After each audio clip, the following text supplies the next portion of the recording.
Olá, irmãos, graça e paz, tudo bem? Para quem não se lembra de mim, eu sou o Sandro, eu sou um dos professores da nossa Escola Bíblica Dominical e estamos aqui para falar hoje, dar continuidade, né, no nosso estudo da carta de Paulo aos Romanos, né? Nós estamos nesses dias estudando o capítulo 6 e iniciamos semana passada o capítulo 7 e hoje daremos sequência e finalizaremos o capítulo 7. Nós vamos estudar hoje do capítulo 7, versículo 7 ao 25, né? Cujo tema dessa aula será Guerra contra o Pecado. Né? As nossas duas últimas aulas foram Unidos a Cristo, baseado em Romanos 6, de 1 a 14, e Escravos de Deus, baseado em Romanos 6, de 15 a 23 e 7, 1 a 6. Tá? E hoje então vamos fazer essa temática, guerra contra o pecado. Nós estamos, obviamente, temos como base do nosso estudo a palavra de Deus, a Bíblia Sagrada. Minha Bíblia está aqui, já pega a tua aí para poder acompanhar a leitura. Escola Bíblica Dominical precisa ter Bíblia, né, irmãos? Isso é muito importante. Ou seja, o nosso estudo é baseado na Bíblia Sagrada, mas tem como material de apoio o livro do pastor Timothy Keller. Ele é um pastor e teólogo estadunidense, né? A gente carinhosamente chama de Tim Keller. Esse é Romanos 1,7 para você. Um livro muito bom para você ter em casa, para você consultar, para você fazer os seus estudos, suas devocionais. O pastor Tim Keller é uma grande bênção, tem nos ajudado bastante nesses dias e nós utilizamos assim esse material como apoio para os nossos estudos. Então, antes da gente começar, vamos fazer uma oração, vamos pedir a Deus que nos abençoe, que nos inspire, para que nós consigamos aí transmitir a sua mensagem e o seu ensino para os nossos corações. Vamos orar. Pai bendito, nós te agradecemos, Senhor, por este dia, que nós estamos aqui reunidos, mesmo que virtualmente, Pai, para aprender a sua palavra, um pouco mais da sua palavra. Que o seu Espírito Santo possa, Senhor, nos dar a tua direção, nos guiar, Senhor, conforme a tua vontade, para que nós consigamos, Senhor, transmitir aquilo que são os seus mistérios revelados através da tua palavra. Obrigado pela oportunidade, Pai. Abençoa cada um que estará nos acompanhando aqui, que irá ouvir depois, enfim.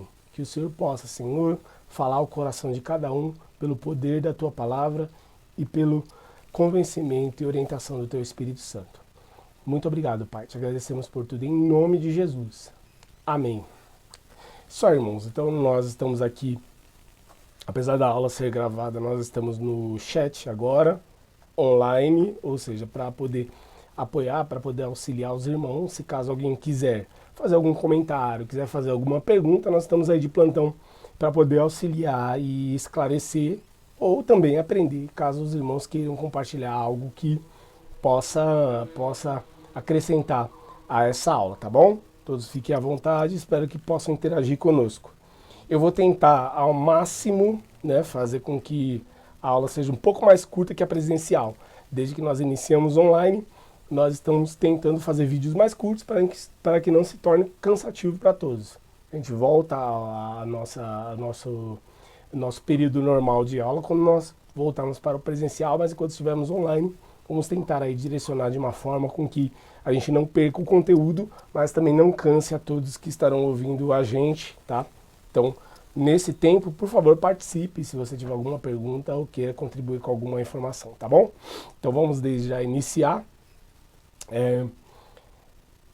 lembrando da nossa temática, que é a guerra contra o pecado. Esse texto de Romanos 7, do 7 ao 25, é um dos textos que eu chamo dos textos da minha vida, porque eu sempre tive esse como texto de referência, né, para que eu pudesse sempre lembrar, sempre trazer a minha memória de que material que nós somos, né? Nós somos feitos de carne e como que nós fazemos para manter uma vida cristã saudável, uma vida cristã consciente, uma vida cristã madura e uma vida cristã cheia do Espírito Santo, ciente de quem nós somos em nossa carne.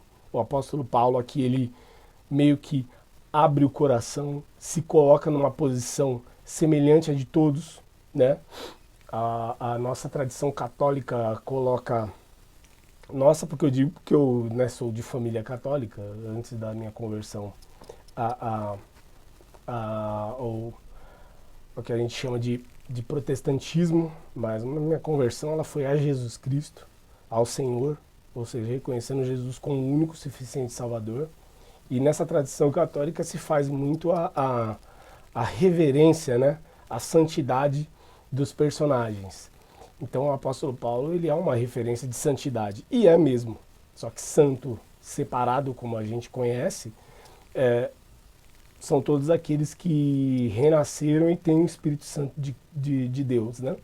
Então, o apóstolo Paulo, ele meio que, pelo Espírito Santo, prevê o que aconteceria no futuro, e ele se coloca na mesma condição que nós estamos, usando ele mesmo como exemplo e se colocando numa posição semelhante à de todos os seres humanos. Por isso que eu acho que esse é um dos textos mais lindos da palavra de Deus, e eu tenho para mim como um dos textos da minha vida. Eu sempre que posso, ou que inspirado por Deus, trazido pelo Espírito, eu releio para que eu possa ter força para continuar a minha caminhada. É um texto poderoso e nós vamos estudá-lo agora. Ele inicia aqui no capítulo 7, né, nessa primeira parte do capítulo 7, a gente separa por A e por B, irmãos, por causa do ponto e vírgula, tá? Se você vê aí na sua Bíblia, tem um ponto e vírgula. Então, antes do ponto e vírgula é a parte A, depois do ponto e vírgula é a parte B, tá? Todo versículo a gente separa dessa forma. Então aqui, o Tim Keller, né, que é o material de apoio que nós estamos utilizando, ele faz uma pergunta bem interessante. Ele fala assim, a lei é algo ruim? Já que, como a gente estudou nas últimas aulas, se você não estudou, volta lá, hein, gente? Não percam aulas para entender todo o conteúdo, é muito importante, tá? Então, nas últimas aulas a gente aprendeu que a lei, ela, como ele diz, a lei é algo ruim, já que a escravidão a ela causou o mal. É isso? O apóstolo Paulo responde aqui. Que diremos, pois? A lei é a lei pecado? Ele faz as duas perguntas. Que diremos, pois? A lei é a lei pecado? E ele mesmo responde, de novo, como tinha feito as perguntas das últimas aulas, né? De modo nenhum. Mas eu não teria conhecido o pecado senão por intermédio da lei. Olha só. Ele diz, a lei é algo ruim? De modo nenhum. A lei é pecado? De modo nenhum. Então, a pergunta do nosso autor já está respondida. Ela é algo ruim? Não. É a lei pecado? Não. Ela é a forma com que nós conhecemos o pecado. A lei, ela foi, você imagina, a lei ela foi dada aos homens numa época em que a sociedade era uma sociedade primitiva. Ou seja, não era uma sociedade organizada como a nossa, né? Então a lei ela vem para a humanidade numa sociedade primitiva, e ali os homens passaram a ter consciência do que é o pecado. Olha só que interessante. E no B, aqui, na parte B do versículo 7, ele mesmo responde. Pois não teria eu conhecido a cobiça se a lei não dissera, não cobiçarás. Então ele mesmo responde, o autor. Não, foi o pecado em mim que tornou a lei ineficaz. A lei, ela expõe o que o pecado realmente é. O apóstolo Paulo aqui, ele tem uma questão muito interessante, porque o apóstolo Paulo, ele era judeu, fariseu. O fariseu, ele era um religioso, ele era como se fosse um que nós hoje em dia chamamos apologeta, defensores da fé, né? Eles defendiam a fé judaica, eles defendiam a lei, eles defendiam a letra. Então, no entendimento dos fariseus, todo pecado era externo, ou seja, não matarás. Eu matei fora do meu corpo. Não roubarás, eu roubei fora do meu corpo. Então a lei, ela era fácil de se cumprir, fácil entre aspas, porque se eu não demonstrasse esse pecado, não era pecado, ou seja, eu era um homem santo. Só que através da lei, o apóstolo Paulo, aqui a gente não tem certeza se foi após ou antes da sua conversão. Imagina-se que antes da conversão que ele tomou ciência de que a lei mostrou para ele que ele era um pecador, de que ele era incapaz de cumprir essa lei. Porque dos 10 mandamentos, o último é não cobiçarás. E a cobiça ela não é externa, ela é interna. A cobiça ela nasce no coração. Então, por causa da cobiça eu roubo, por causa da cobiça eu mato, por causa da cobiça eu adultero, por causa da cobiça eu cometo todos os pecados expressos na lei. Então, graças à lei, o pecado, ele foi exposto. A lei, ela expõe o pecado. Como diz aqui no versículo 8, ó, mas o pecado, tomando ocasião pelo mandamento, despertou em mim toda a sorte de concupiscência. Concupiscência que seria o desejo pecaminoso, o desejo lascivo, o desejo pelo pecado. Porque sem lei está morto o pecado. Então a lei ela expõe o que o pecado é, né? A lei ela convence que existe um pecado. Como diz no 9, outrora sem lei eu vivia, mas sobrevindo o preceito, reviveu o pecado e eu morri. Olha só, ali eu percebi que existia um pecado, a lei expôs o pecado e eu descobri que eu estava morto no meu pecado. A lei, ela expõe o pecado. A lei, ela me convence de que existe um pecado. A lei, ela me mostra, ela expõe. E ela expõe, como diz aqui no 8, desperta toda a sorte de concupiscência. Porque o pecado, a lei, ela diz para mim que o pecado me mata. Ela diz para mim que o pecado, ele é algo ruim. Ela diz para mim que o pecado é proibido. Só que eu, na minha carne, sei que o pecado é bom. Começa aqui o apóstolo Paulo a fazer uma como é que se diz? Ele diz que o pecado é atiçado por sua exposição à lei. A consciência desperta quando a gente tem ciência de que isso é pecado, de que isso é proibido, e o proibido é mais gostoso, o proibido ele atiça a carne. E aí ele descobriu que ele estava morto, porque ele cobiçava. Que isso não era uma coisa que, ainda que não seja exposta, os homens e os fariseus gostavam de mostrar que eles eram homens santos. Ele sabia que ele já tinha morrido no seu pecado, porque ele era um cobiçador. Assim a lei traz tanto a exacerbação do pecado quanto o avassalador convencimento da culpa. Isso ele diz aqui no versículo 10 e 11. E o mandamento que me fora para a vida, verifiquei que este mesmo se me tornou para a morte. Porque o pecado, prevalecendo-se do mandamento, pelo mesmo mandamento me enganou e me matou. Então a lei que me diz que o mandamento que me diz que isso é pecado, o pecado prevalece contra a carne e me mata. O apóstolo Paulo, ele está dizendo assim, olha, o pecado, a carne, a lei que me diz para não pecar, me engana e me mata. Porque ela sabe que eu não posso cumprir na minha carne. Porque ela sabe que a minha natureza pecaminosa e carnal, ela deseja o pecado. Né? Como a gente viu no capítulo 3, no estudo do capítulo 3. Se você não viu, vai assistir. Precisa assistir. Que não há nenhum justo sequer. Todos pecados. Todos estão destituídos da glória de Deus.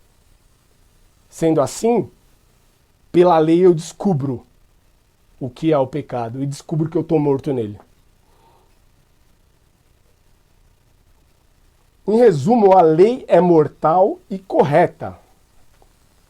Ela é mortal e correta, mas eu sou pecador. Que é o que está dizendo aqui no versículo 12.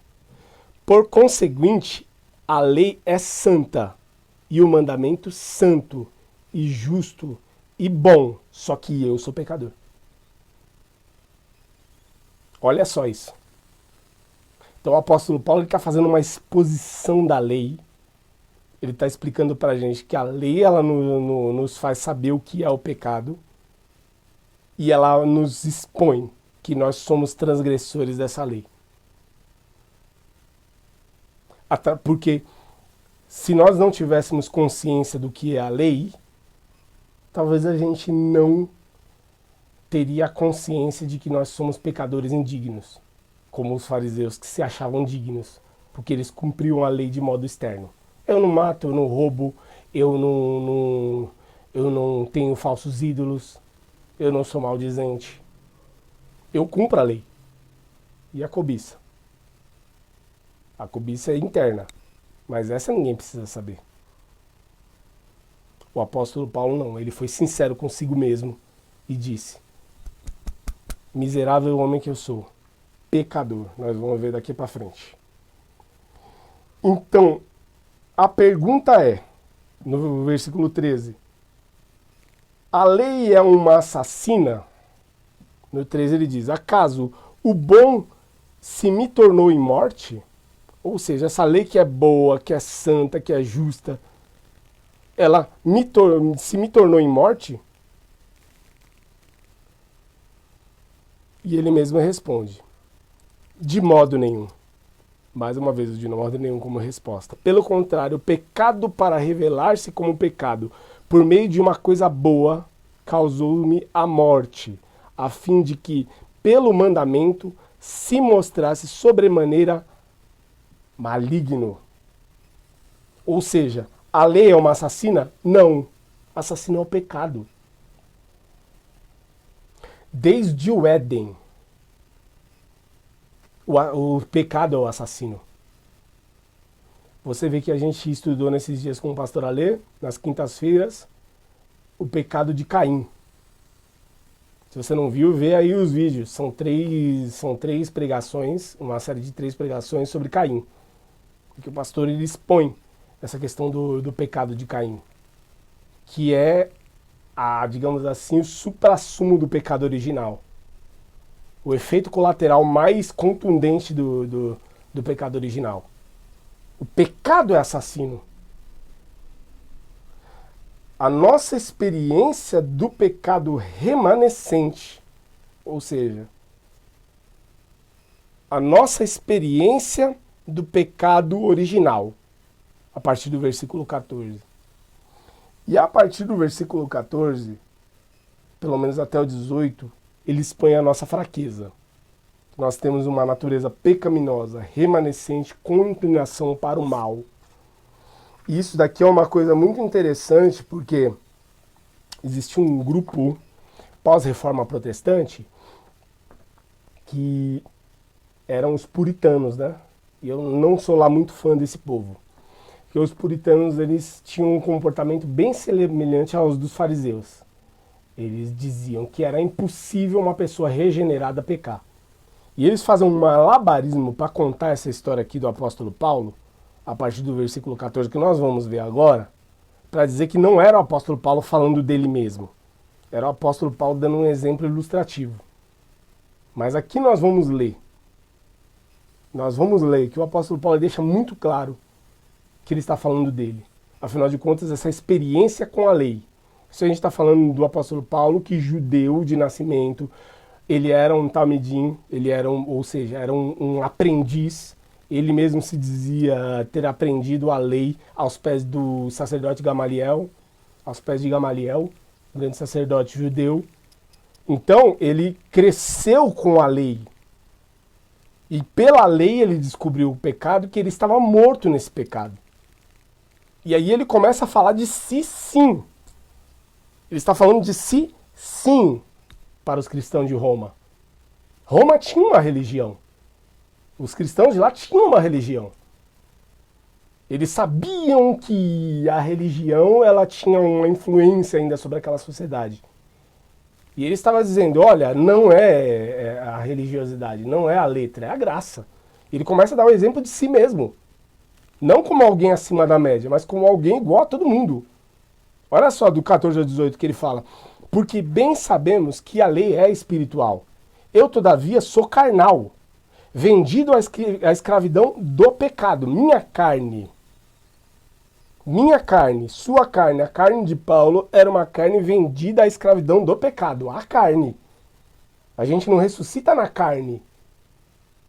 A gente ressuscita no espírito. A gente semeia na carne para que a carne morra e a gente floresça no espírito. É isso que nós estudamos lá em Coríntios. Se você não viu, volta lá nos nossos estudos. Porque nem mesmo compreendo o meu próprio modo de agir, pois não faço o que prefiro, e sim o que eu detesto. Ora, se faço o que não quero, consinto com a lei, que é boa. Neste caso, quem faz isto já não sou eu, mas o pecado que habita em mim. Porque eu sei que em mim, olha só, isto é, na minha carne não habita bem nenhum. Pois o querer, o bem está em mim, não porém o efetuá-lo. Isso é um conflito interior que nós temos. Porque o crente regenerado, e todo mundo que está aqui assistindo, que vai assistir, que conhece a palavra, sabe que mesmo regenerado, nós pecamos diariamente. Diariamente. Porque a lei do pecado está na carne, mas a lei do Espírito, a lei vivificada do Espírito Santo, ela está no nosso coração. Então, nosso coração quer fazer o bem, mas a nossa carne faz o que é mal. Porque o bem que eu quero fazer, isso eu não faço. Porque a minha carne muitas vezes prevalece. E veja só, ele diz, o nosso conflito interior, versículos 15, 16 e 19. Ele diz assim, nosso conflito interior, o pecado nos leva a fazer coisas que odiamos. Foi o que a gente estudou agora. Olha só o que diz o 19. Porque não faço o bem que prefiro, mas o mal que não quero. Esse eu faço. Ou seja, em certo sentido, então, quando a gente peca, é o pecado que nós faz, não o nosso eu mais verdadeiro, que é o que está no nosso coração. No 20 ele diz, mas se eu faço o que eu não quero, já não sou eu quem o faz, e sim o pecado que habita em mim. O pecado que a lei expôs, o pecado que a lei de Deus, ela desencapou e mostrou pra gente que nos mata. Pecado que foi exposto pela lei.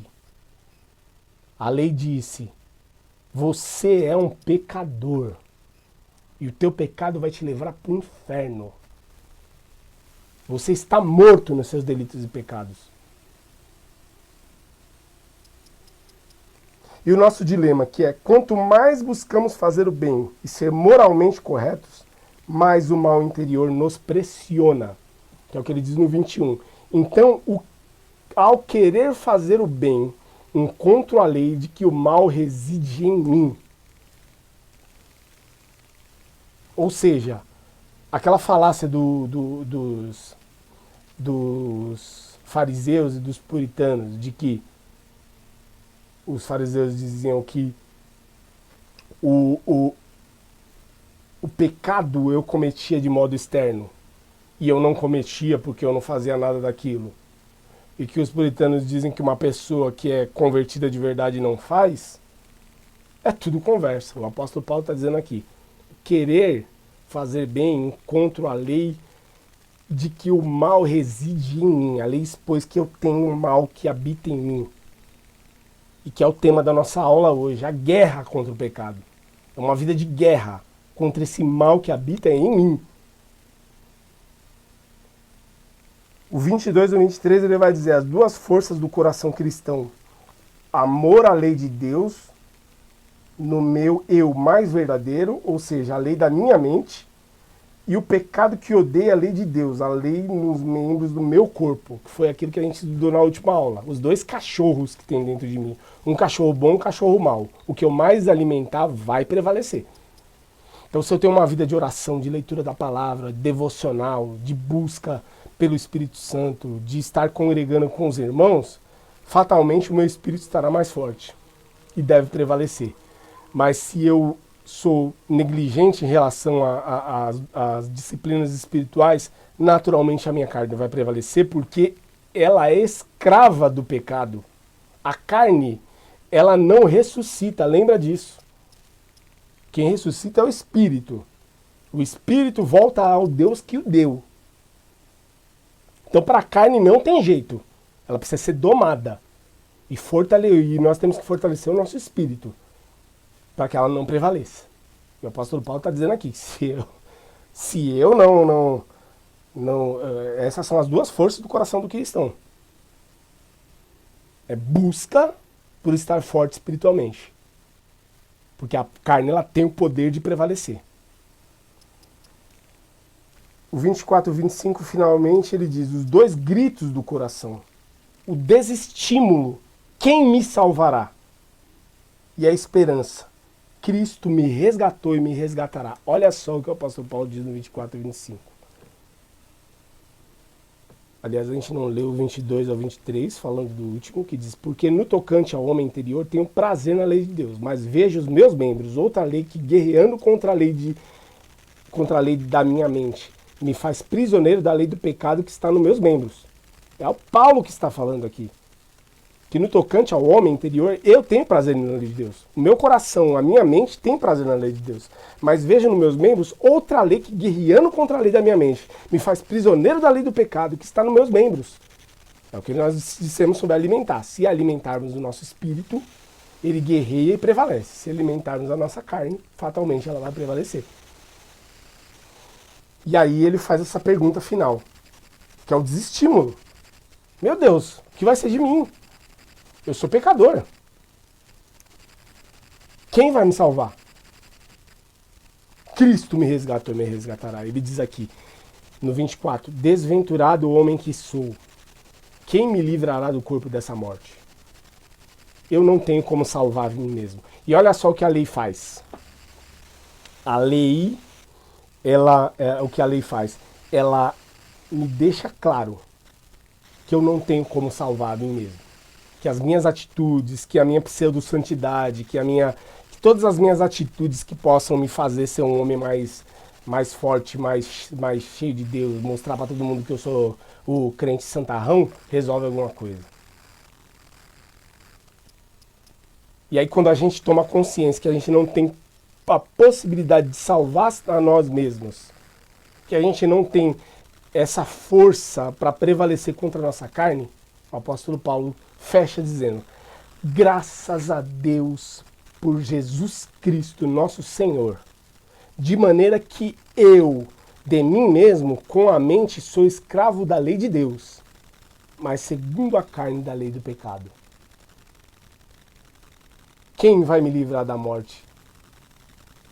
Do corpo dessa morte? Jesus Cristo, nosso Senhor, que com seu Espírito Santo nos trouxe salvação. Esse corpo vai morrer e era necessário que ele morresse para que renascesse o corpo espiritual, um corpo renovado, um corpo restaurado e um corpo que vai viver eternamente com Jesus. Então a lei, ela é boa porque ela deixa claro o que é o pecado e que pela lei nós não temos como nos salvar. Mas graças a Deus por Jesus Cristo, que morreu a nossa morte para que a gente vivesse a sua vida. E vivendo a sua vida, nós vivêssemos com ele para todo sempre.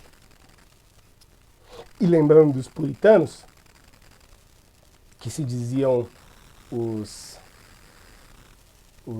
que manjavam mais da reforma, o pai da reforma, que é o Martinho Lutero, ele fala um texto sobre esse texto que nós lemos de Romanos 7, de 7 a 25, que é lindo demais, irmãos. Lindo demais. Ele diz assim, a nossa luta contra o pecado não é algo do passado, é uma realidade presente. Conhecemos a vontade de Deus e desejamos servi-lo, mas não conseguimos vencer o pecado. Mesmo que tentemos, falhamos. Clamamos, quem me livrará do corpo desta morte? Existe somente uma resposta. Graças a Deus por Jesus Cristo, nosso Senhor. Jesus nos resgata. E Lutero, ele tinha o hábito de, quando ele fazia um comentário, escrever uma oração. Olha que oração linda, irmãos. Ó. Senhor Jesus, eu te amo. Guia-me para que eu me arrependa diariamente. Perdoa meus pecados e fortalece minha fé. Livra-me por teu Espírito Santo. Amém. Essa é a oração de alguém consciente de que material é feito, mas por quem foi resgatado. Louvado seja o nome de Jesus. Deus abençoe a todos, meus irmãos. Tenham um excelente domingo e até a próxima.